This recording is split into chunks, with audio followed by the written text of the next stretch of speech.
नमस्कार मित्रांनो, जय हिंद, जय महाराष्ट्र. आरबी मराठी संवाद न्यूज मध्ये सर्व आमच्या दर्शकांचं मनपूर्वक स्वागत. मित्रांनो, आजचा हा जो व्हिडिओ आहे हा कुठेतरी या ठिकाणी विद्यार्थ्यांसाठी पर्वणी या ठिकाणी ठरणार आहे. कारण की गुरु म्हणजे हजारो विद्यार्थ्यांना शिकवण्याचं आणि घडवण्याचं काम करतोय असं व्यक्तिमत्व आपल्या सोबत आहेत. आदरणीय कृष्णा प्रल्हादराव देशमुख शिक्षक आहे. राष्ट्रमाता जिजाऊ इंग्लिश स्कूलवर ते या ठिकाणी ज्ञानदान देण्याचं या ठिकाणी काम करतायत. एक क्लासेस सुद्धा त्यांचे चालतायत. हजारो विद्यार्थी त्यांनी घडवलेले आहेत. विविध क्षेत्रामध्ये ते कार्य करतायत आणि तोच खरा आनंद त्यांच्या जीवनामध्ये आहे असं म्हणायला या ठिकाणी काही हरकत नाही. आज त्यांचा जन्मदिन आहे आणि जन्मदिनानिमित्त त्यांचे जे माजी विद्यार्थी आहेत, आजी विद्यार्थी आहेत, त्यांचे नातेवाईक आहेत, त्यांची मित्रमंडळी आहेत, त्यांचा शिक्षक वर्गांचा जो स्टॉप आहे त्या स्टॉपनी भरभरून त्यांचं कौतुक या ठिकाणी केलेलं आहे. आणि आणखी एक गोष्ट अशी आहे, त्यांना नुकताच बेस्ट अवॉर्ड सुद्धा या ठिकाणी मिळालेला आहे. म्हणजे आदर्श शिक्षक पुरस्कार हा मिळालेला आहे.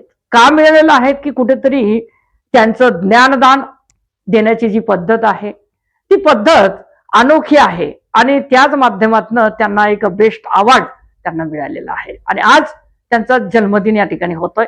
सर, या ठिकाणी हार्दिक स्वागत, सुस्वागतम. आजचा हा जो जन्मदिन या ठिकाणी भरभरून आनंदमय वातावरणामध्ये हा जो साजरा होत आहे त्या संदर्भामध्ये आमच्या दर्शकांना काय सांगा? नमस्कार, मी प्राध्यापक कृष्णाराव प्रल्हादराव देशमुख. 2010 पासून तर आज 2025 वर्षापर्यंत जवळपास 15 वर्ष झाले शिक्षण क्षेत्रामध्ये क्रिएटिव्ह एज्युकेशन क्लासेस चिखली या नावाने मी विद्यादानाचं काम करत आहे. या विद्यादानाच्या कामामध्ये जवळपास हजारो विद्यार्थी आज माझ्या हातातून विज्ञान या विषयामध्ये पारंगत होऊन या क्लासेसमधून गेलेले आहेत. क्लासेस म्हटलं तर अतिशय छोट्याशा एका रूममध्ये माझी सुरुवात आहे. आजही मी त्याच रूममध्ये आहे आणि मला आनंद त्याच गोष्टीचा आहे. कारण खूप मोठा असा क्लास असला पाहिजे, 50-100 विद्यार्थी, 1000 विद्यार्थी आपल्या जवळ शिकले पाहिजे असं नाही. जे विद्यार्थी आपल्या जवळ आहे त्याला भरभरून देण्याचं काम माझ्या हाती मी करत असतो. त्याचबरोबर हे जे विद्यादानाचं काम आहे ते काम करत असताना एखादा मध्यम वर्गातील, साधारण वर्गातील विद्यार्थी जरी माझ्याकडे आला असेल तरी सुद्धा जवळपास त्याच्या सगळ्या प्रकारे मदत करण्याचा प्रयत्न मी करत असतो. आता हे आपल्या स्वतःच्या तोंडाने सांगणं काही योग्य नाही, परंतु तरी सुद्धा आज रोजी आमचे मित्र या ठिकाणी आहेत आणि आमचे मित्र जे आहेत त्यांनी एक सांगितलं की सर तुम्हाला 2 शब्द बोलायचे. त्याबद्दल मी खरं तर त्यांचा आभारी आहे की त्यांनी त्या पात्रतेचं मला समजलं. निश्चितच एक क्लासेस या क्षेत्रामध्ये जरी मी आज असलो तरी सुद्धा माझी टीचिंग हा पॅशन आहे. Teaching is not my profession, it is my passion. हे पॅशन आहे आणि पॅशन असल्यामुळे जपण्याचा मी प्रयत्न करतो. तर या ठिकाणी अनेक विद्यार्थी या ठिकाणी घडवलेले आहेत. एखादा अविस्मरणीय क्षण काय सांगणार? कारण की विद्यार्थी आपला या ठिकाणी विविध या ठिकाणी कार्य करतोय, चांगल्या दिशेने धाव घेतोय. त्या संदर्भामधले आपला एखादा मनातला जो कप्पा आहे आनंदाचा, त्या संदर्भामध्ये काय सांगणार? सर, आतापर्यंत भरपूर विद्यार्थी येऊन गेलेत, पण काही विद्यार्थी खरंच मनाच्या कोपऱ्यामध्ये असतात. एक माझा विद्यार्थी आहे नरेंद्र पाटील नावाचा, जो आज NDA मध्ये आहे. म्हणजे ही अभिमानाची गोष्ट आहे माझ्यासाठी.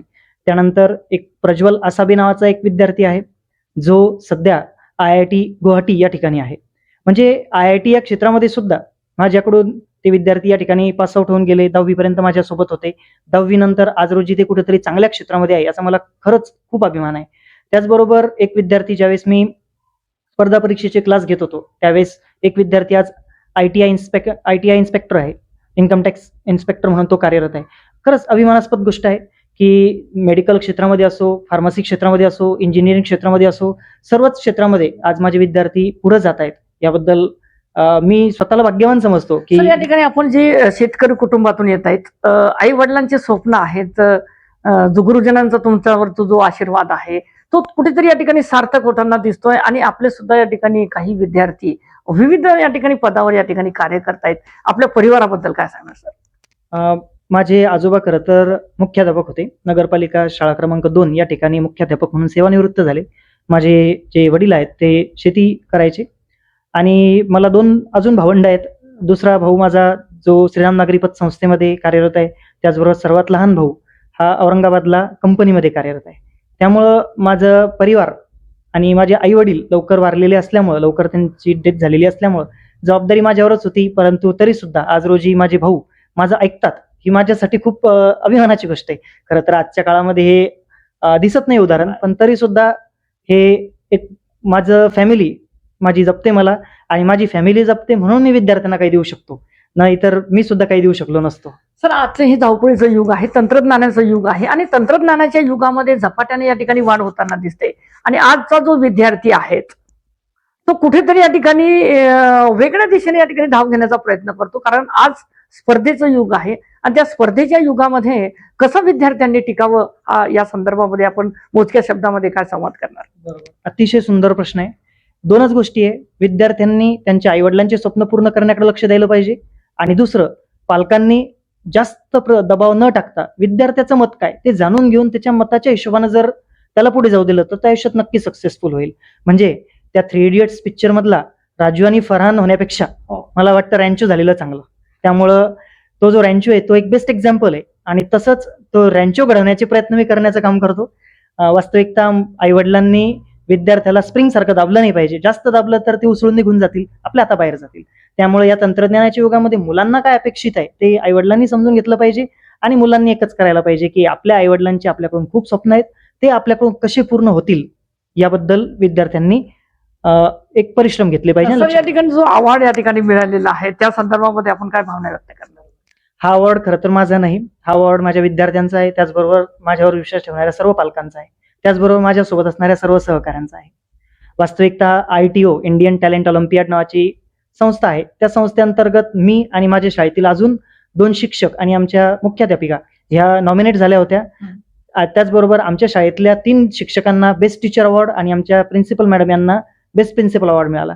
म्हणजे ही आमच्या शाळेसाठी खूप अभिमानाची गोष्ट आहे, आणि माझ्यासाठी ही अभिमानाची गोष्ट यामुळे आहे कारण एवढ्या कमी वयात मला तो अवॉर्ड मिळतोय. त्याचबरोबर दुसऱ्या वर्षाकरता सुद्धा आम्ही नॉमिनेट झालोय. म्हणजे कदाचित आपल्या सगळ्यांच्या शुभेच्छा जर माझ्या पाठीशी असतील तर निश्चितच यावर्षी सुद्धा मला तो अवॉर्ड मिळेल अशी अपेक्षा आहे. सर, या ठिकाणी अनेक ग्रामीण भागातील विद्यार्थ्यांसाठी सुद्धा या ठिकाणी आपण ज्ञान देण्याचं काम करतायत, शहरी भागातील विद्यार्थ्यांसाठी करतायत, आणि झोपडपट्टीचा जो भाग आहे त्या भागामध्ये सुद्धा या ठिकाणी आपण त्या विद्यार्थ्यांना घडवण्याचं काम करतायत, क्लासेसच्या माध्यमातून असेल, शाळेच्या माध्यमातून असेल. परंतु आजची परिस्थिती अशी झालेली आहे की विद्यार्थी इंग्लिश मिडियम असेल आणि मराठी मिडियम असेल त्याच्यामधला जो फरक आहे तो फरक या ठिकाणी बघून कुठेतरी ज्ञानदान या ठिकाणी घेताना दिसतोय. त्याबद्दल आपण काय भावना व्यक्त करणार? बरोबर. आज जर विचार केला तर खेडे विभागातील विद्यार्थ्यांमध्ये खूप पोटेन्शियल आहे. जे झोपडपट्टीतले विद्यार्थी असतात त्यांच्यामध्ये सुद्धा खूप पोटेन्शियल असतं, फक्त योग्य मार्गदर्शन मिळत नाही. 10वी 12वी पर्यंतचा त्यांचा आयुष्याचा खूप महत्वाचा टप्पा असतो. 8वी 9वी 10वी आपण कुठे आहोत, कोणत्या शिक्षकांकडे आहोत, आपली स्वप्न काय आहेत, आपलं स्वप्न जर ठरवून घेतलं तर निश्चितच विद्यार्थ्यांमध्ये फरक दिसतो, आणि ते विद्यार्थी सक्सेस पण होतात. फक्त काय, ज्यावेळेस वेळेनुसार जर ते वाहवत गेले तर मात्र त्यांचा सक्सेस होण्याचा किंवा यशस्वी होण्याचा जो रेट आहे तो कमी असतो. त्यामुळं विद्यार्थ्यांनी योग्य ठिकाणी आणि योग्य पद्धतीनं मार्गदर्शन जिथे मिळत असेल तिथे गेलं पाहिजे.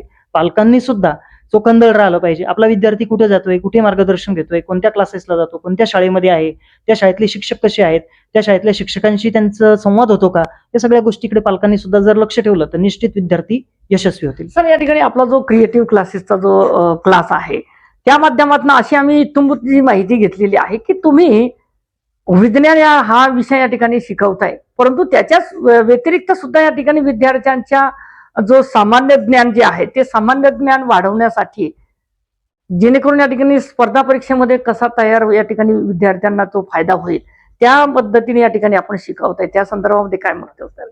बघा, आजचं युग हे स्पर्धेचं युग आहे. प्रत्येक ठिकाणी स्पर्धा आहे, आणि त्या स्पर्धेमध्ये जर आपण टिकलो नाही तर शक्य होणार नाही, आपण यशस्वी होणार. त्यामुळे मला असं वाटतं की विद्यार्थ्यांनी निश्चितच येताना आपल्या बेसिक गोष्टी क्लिअर केल्या पाहिजे. 8वी 9वी 10वी हे टर्निंग पॉईंट असतात. त्यामुळं जर आपलं बेसिक क्लिअर असेल तरच आपण सक्सेस होऊ शकतो. त्यामुळं ज्या ठिकाणी आपण जातोय त्या ठिकाणी त्या शिक्षकाकडून शिकून घेणं आपलं काम आहे. मग आपण जी फी देत असू ती फी आपण त्याच्यासाठीच देतोय की त्याच्याकडून शिकून घ्यायचे. जर आज रोजी विद्यार्थी माझ्याकडे आला असेल तर माझी जबाबदारी आहे की त्याची प्रत्येक गोष्ट जी त्याला नाही समजलेली ती मी समजून सांगितली पाहिजे. त्याचबरोबर त्याला नुसतं पुस्तकी ज्ञान देण्यात अर्थ नाही, तर त्याला आज जगात काय घडतंय, आज कुठे युद्ध चालू आहे, त्या युद्धाचे काय परिणाम होणार आहेत, कशा पद्धतीने इंधनवाढ होणार आहे हे सुद्धा आपण त्याला सांगितलं पाहिजे, तरच तो या समाजाशी कुठेतरी जोडला जाईल. नाहीतर मग काय, नुसतं पुस्तकी किडा होण्यात काही अर्थ नाही. पुस्तकात फक्त 25% शिक्षण असतं, 75% शिक्षण तुम्हाला आपल्या आजूबाजूपासून मिळतं किंवा आपल्या समाजातून मिळतं. ते 75% शिक्षण घेणारा विद्यार्थीच आयुष्यात सक्सेस होऊ शकतो. 25% पुस्तकं वाचणारा विद्यार्थी आयुष्यात सक्सेस होण्याचा रेट अतिशय कमी असतो. तर या ठिकाणी हा जो संवाद या ठिकाणी जे आमचे दर्शक या ठिकाणी बघतायत, तुमचा एक एखादा विद्यार्थ्यांना नाहीतर बाकीचे जे अनेक विद्यार्थी आहेत त्या विद्यार्थ्यांसाठी जर क्लास जर लावायचं जर असेल तर आपला पत्ता वगैरे काय आहे, ठिकाण, संपर्क वगैरे ते आमच्या दर्शकांना सांगावं, कारण की त्यांना सुद्धा या ठिकाणी या गोष्टीचा फायदा झाला पाहिजे. बघा, गत 15 वर्षापासून मी क्रिएटिव्ह एज्युकेशन क्लासेस चिखली या नावाने माझे क्लासेस चालवत आहे. आदर्श विद्यालयाजवळ गोपाल किराणा नंबर 1, त्याचबरोबर दीनदयाल नगर या ठिकाणी हे क्लास आहेत. म्हणून माझ्याकडे जे विद्यार्थी येतात निश्चित त्यांचा सक्सेस रेट चांगला आहे. दुसरं महत्वाचं की माझा अनुभव जर पाहता 15 वर्षाचा अनुभव आहे. त्याचबरोबर माझं शिक्षण, मी सेट एक्झाम पास आहे, जी गोवा आणि महाराष्ट्र राज्यामध्ये मला लेक्चरशिप करण्यासाठी त्या ठिकाणी मी एलिजिबल आहे. त्यामुळं आपला विद्यार्थी जर माझ्याकडे आला तर निश्चित त्याचं भवितव्य माझ्या हातात सुरक्षित तुम्ही सोडून देऊ शकता. निश्चित तो एक चांगला विद्यार्थी, चांगला एक समाजाचा एक घटक म्हणून त्याला जगायचं कसं हे शिकवण्याचा माझा प्रयत्न राहील. आणि क्रिएटिव्ह एज्युकेशन क्लासेसवर तुम्ही विश्वास ठेवू शकता. 5व्या वर्गापासून तर 10व्या वर्गापर्यंत विज्ञान हा विषय मी शिकवतो. त्याचबरोबर 1 ते 4 पर्यंत सर्व विषय या ठिकाणी घेतले जातात.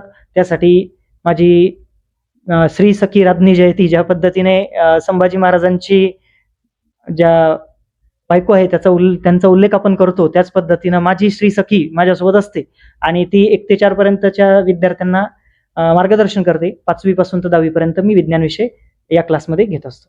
मित्रांनो, हे होते आपल्यासोबत कृष्णा देशमुख सर. कारण की क्रिएटिव्ह क्लासेसच्या माध्यमातून त्यांचं स्वप्न आहे की एकही विद्यार्थी या ठिकाणी मागे पडता कामा नये आणि त्यांना जे ध्येय या ठिकाणी पूर्तीसाठी या ठिकाणी जायचं असेल त्यासाठी वाटा या ठिकाणी मोकळ्या असल्या पाहिजेत. म्हणून आपण त्यांच्यासोबत या ठिकाणी मनसोक्तपणे त्यांच्या जन्मदिनी या ठिकाणी संवाद केलेला आहे. पुनश्च सर या ठिकाणी आपल्या भावी वाटचालीस कोटी कोटी शुभेच्छा व्यक्त करतो. या ठिकाणी थांबतो. जय हिंद, जय महाराष्ट्र. कृष्णराव देशमुख सर म्हणजे एक शांत, संयमी, मितभाषी आणि सोजवळ चेहरा. नुसता चेहरा नाही तर आज जे कार्य ती करतात मुलांना घडविण्याचं, ते सर्वात मोठं आजचं मूल उद्याचं भविष्य. आणि ते जे सायन्स या विषयामध्ये मुलांना शिकवतात, म्हणजे त्याचं उदाहरण म्हणजे माझीच मुलगी घेतोय. माझी मुलगी यावर्षी मॅट्रिकला आहे. त्यांच्या स्कूलमध्ये नॉर्थ नर्सरी पासून तिथंच आहे. हालाकी मी राहतो कुठं, जिजाऊनगर. तिनं मला सांगितलं ट्युशन लावायची. म्हटलं कुठं, मग नाव आलं देशमुख सर. म्हटलं एवढ्या दूर आहेत, म्हटले तर जवळपास क्लासेस भरपूर आहेत. नाही म्हणे मला तिथं लावायची. म्हटलं का नाही म्हणे, काचं उत्तर तुम्हाला माझ्या रिझल्टच्या वेळेस कळेल आणि ते उत्तर मला आज मिळालंय. त्यामुळं एक उत्तम, आणि नुसतंच उत्तम नाही म्हणता येणार, एक हिरा, माझ्या मते हिरा. यापेक्षा आणखी मोठी उपमा जर असेल ती त्यांना लागू होईल.